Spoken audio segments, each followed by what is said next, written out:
Direct News TV. SUV driver hits crowd at Texas bus stop near border, 7 dead. 7 people were killed and up to 6 were injured Sunday after they were struck by a vehicle while waiting at a city bus stop outside of a migrant shelter in the border city of Brownsville, Texas, police said. Brownsville police investigator Martin Sandoval said the crash happened about 8:30 a.m. Shelter Director Victor Maldonado of the Bishop Enrique San Pedro Ozanam Center said he reviewed the shelter's surveillance video on Sunday morning after receiving a call about the crash.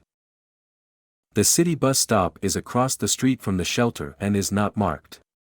There was no bench, and people waiting there were sitting along the curb, Maldonado said. He said most of the victims were Venezuelan men.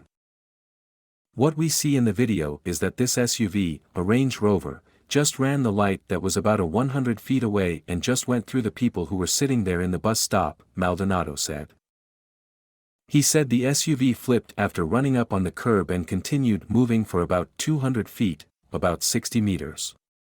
Some people who were walking on the sidewalk about 30 feet away from the main group were also hit, Maldonado said. The Ozanam shelter is the only overnight shelter in the city of Brownsville and manages the release of thousands of migrants from federal custody. Brownsville has long been an epicenter for migration across the U.S.-Mexico border, and it has become a key location for next week's ending of the pandemic-era border restrictions known as Title 42. Sandoval told KRGV-TV that authorities are investigating whether the crash was intentional or an accident. They are also testing the driver, who was held at the scene by witnesses, for intoxication. Maldonado said the center had not received any threats before the crash, but they did afterwards. I've had a couple of people come by the gate and tell the security guard that the reason this happened was because of us, Maldonado said. The shelter can hold 250, but many who arrive leave the same day.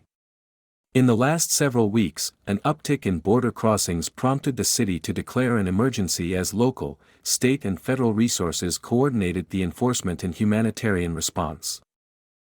In the last 2 months, we've been getting 250 to 380 a day, Maldonado said.